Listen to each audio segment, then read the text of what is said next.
Hello friends, स्वागत है इस चैनल पर।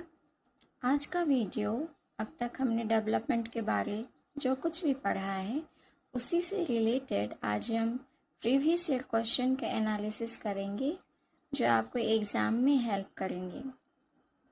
फर्स्ट क्वेश्चन है, विकास के बारे में निम्नलिखित में से कौन सा सही है।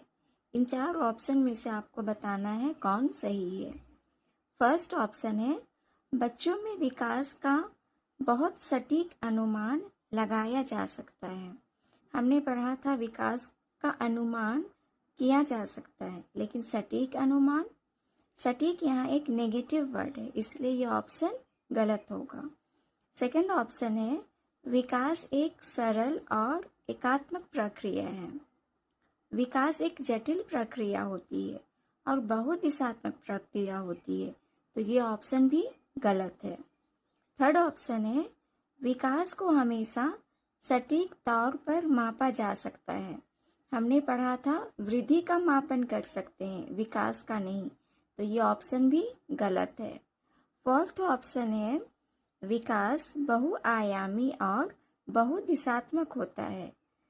विकास में सारे पक्ष यानी फिजिकल, कॉग्निटिव, इमोशनल, सोशल, सारे पक्षों का विकास होता है, तो ये ऑप्शन बिल्कुल सही है।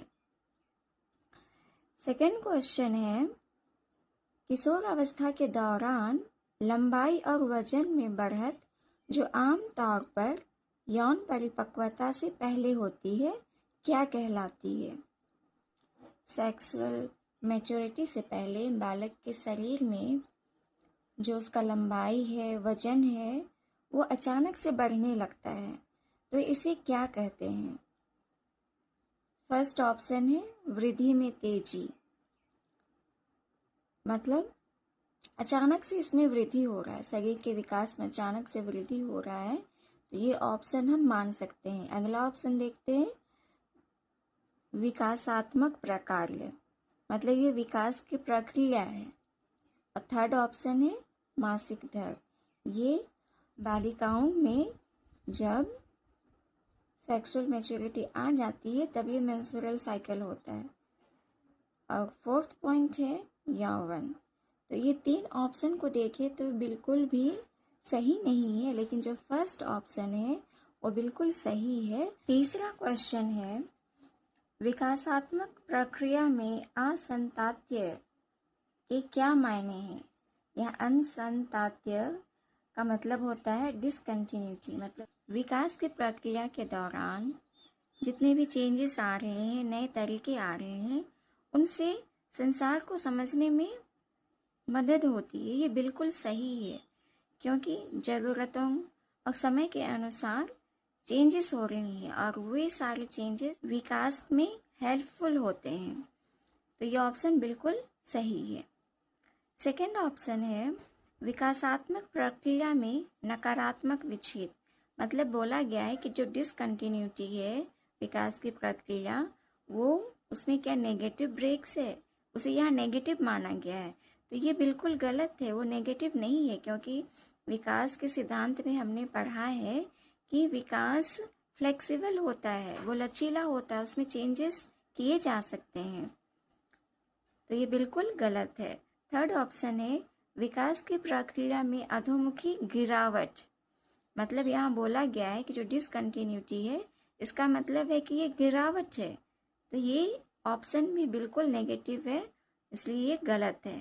फोर्थ पॉइंट है, विकास की प्रक्रिया में हस्तक्षेप, यहाँ डिसकंटिन्यूटी को हस्तक्षेप माना गया है, मतलब जो फ्लेक्सिबिलिटी है विकास में वो एक बाधा के रूप में माना गया है, तो ये ऑप्शन भी बिल्कुल गलत है। फोर्थ क्वेश्चन है, निम्नलिखित कथन में विकास के किस सिद्धांत को दर्शाया गया है। जैसे यहाँ दिया है, शैशव अवस्था और प्रारंभिक बचपन के दौरान हाथ और पैरों की तुलना में टांगे और बाहें, मतलब जो लिम्स होती हैं, वो तेजी से बढ़ते रहते हैं। फर्स्ट ऑप्शन है समीपरस्थ दूरस्थ, प्रॉक्सिमो डिस्टल, और इसमें क्या होता है कि बालक का विकास सेंटर से पेरिफेरी की ओर होता है, मतलब अंदर से बाहर की ओर होता है। और दूसरा है शीर्षगामी यानी सेफेलोकॉर्डल, इसमें बालक का विकास सिर से पैर की ओर होता है। और थर्ड है केंद्रीयकरण का सिद्धांत, और चौथा है एकीकरण का सिद्धांत। तो यहाँ जो बताया गया शैशवावस्था और प्रारंभिक बचपन की अवस्था के बारे में, यहाँ हाथ और पैरों की अपेक्षा हमारे बाह्य लिम्स उसमें तेजी से विकास हो रहा है, तो ये अंदर से बाहर की ओर विकास हो रहा है। तो इसका सही आंसर होगा समीपस्थ दूरस्थ यानी प्रॉक्सिमो डिस्टल। 5वां क्वेश्चन है, निम्नलिखित कथनों को पढ़िए। यहाँ अभिकथन और कारण यानी अजर्सन और रीजन दिए गए हैं। तो अभिकथन में है, कुछ बच्चों में ऐसी विशेषताएं होती हैं जो उनके माता पिता से मिलती है, जबकि अन्य अपने माता पिता से स्पष्ट रूप से भिन्न होती है। यहाँ कहा गया कि कुछ बच्चों में उनके माता पिता के जो गुण हैं वो ट्रांसफ़र होते हैं और वो मिलती हैं, लेकिन कुछ बच्चे ऐसे भी होते हैं जिनमें अपने माता पिता से कुछ भी गुण नहीं मिलते। तो ये बिल्कुल सही है, क्योंकि सिर्फ माता पिता से ही हमारे जेनेटिक गुण ट्रांसफ़र नहीं होते, बल्कि हमारे पूर्वजों से भी ट्रांसफ़र होते हैं। और इसका कारण अजर्सन दिया हुआ है, यह पता लगाना कि कोई विशेषता वंशानुक्रम या आनुवांशिकता के कारण एक जटिल मुद्दा है। मतलब ये बोला गया है कि ये पता लगाना कि ये जेनेटिक है या एनवायरनमेंट के गुण हैं, ये पता लगाना सबसे जटिल प्रक्रिया है। तो ये कारण सही है, क्योंकि हम किसी बालक को देख के हम बता नहीं सकते कि कौन से गुण इसके जेनेटिक हैं और कौन से गुण इन्होंने वातावरण से अडेप्ट किया है। और यहाँ जो अभिकथन है उसका जो कारण दिया गया है वो बिल्कुल एक दूसरे से रिलेटेड है, इसलिए इसका ऑप्शन देखेंगे। फर्स्ट ऑप्शन ए और आर दोनों सही है तथा ए की आर सही व्याख्या करता है, अब बाकी ऑप्शन गलत है। क्वेश्चन नंबर 6 है, बच्चों का विकास किस अवस्था में भाषा के विकास से संबंधित एक संवेदनशील अवधि है, मतलब सेंसिटिव पीरियड है। फर्स्ट ऑप्शन है प्रसव पूर्ण काल। प्रसव पूर्ण काल में तो बच्चा जन्म ही नहीं लिया है, तो उसके भाषा का विकास कैसे होगा। सेकंड ऑप्शन है प्रारंभिक बचपन काल, अर्ली चाइल्डहुड। मैंने बताया था कि जो अर्ली चाइल्डहुड होता है 2 से 6 वर्ष के बीच में बच्चे का भाषा का विकास काफ़ी तेज़ी से होता है और ये भाषा के विकास के लिए सेंसिटिव पीरियड होता है। तो इसका सही आंसर होगा ऑप्शन नंबर 2। और थर्ड ऑप्शन है मध्य बचपन यानी मिडिल चाइल्डहुड, और फोर्थ है किशोर अवस्था, एडोलसेंस। 7th क्वेश्चन है, यहाँ अभी कथन और तर्क दिए गए हैं।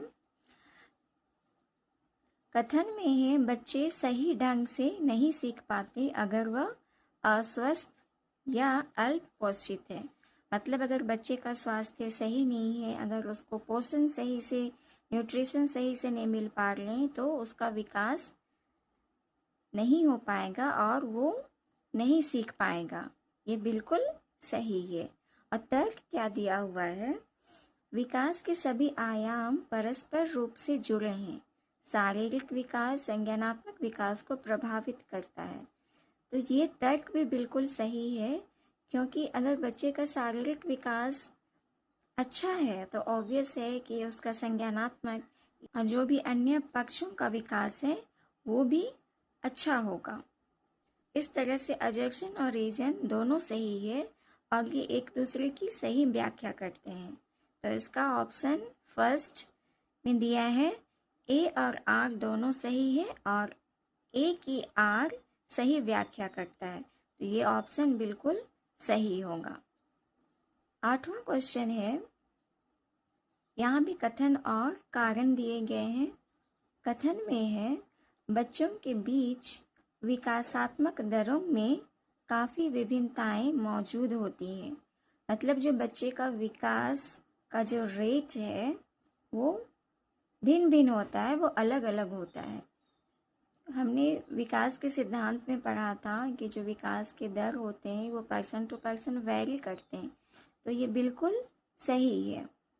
और इसके कारण में दिए गए हैं विकासात्मक अंतर आनुवांशिक और अनुभवात्मक विविधताओं की जटिल अंतरक्रिया का एक अनिवार्य परिणाम है। मतलब जो विकास के जो रेट में जो अंतर हो रहा है वो जो अनुवांशिक यानी जो जेनेटिक और वातावरण की जो प्रक्रिया है वो एक दूसरे की अंतरक्रिया होती है, उसका ही ये परिणाम है।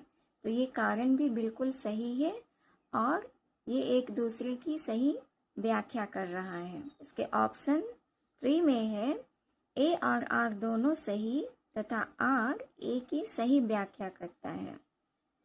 इस तरह के क्वेश्चन आपको एग्ज़ाम में हूबहू मिल सकते हैं फ्रेंड्स, इसलिए ऐसे कथन और तर्क वाले क्वेश्चन को समझने की कोशिश कीजिएगा।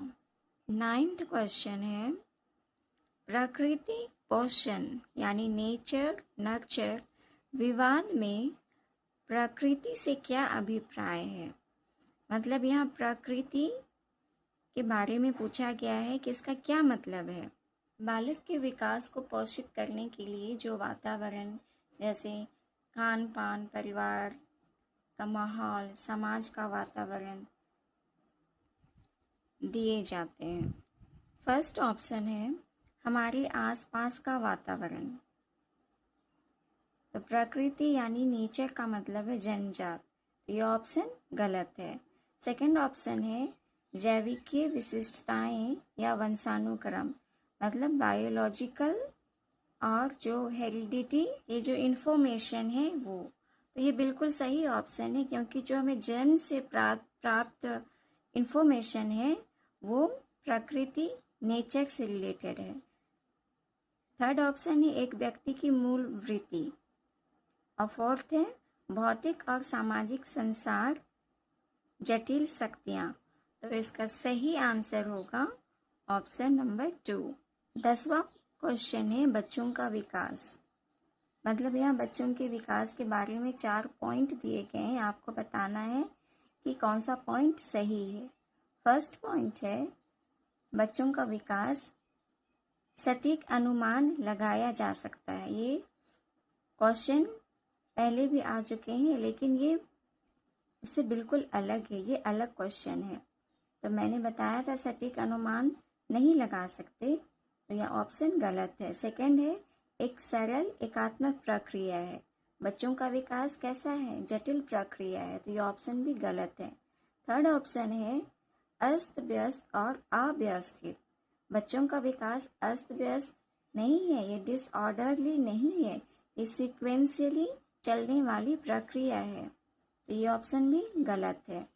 फोर्थ पॉइंट है एक एकीकृत प्रक्रिया है। मतलब जो बालक का विकास है वो इंटीग्रेटेड है, ये संबंधित है। मतलब विकास में सभी प्रकार के विकासों का समन्वय है, तो ये ऑप्शन बिल्कुल सही है।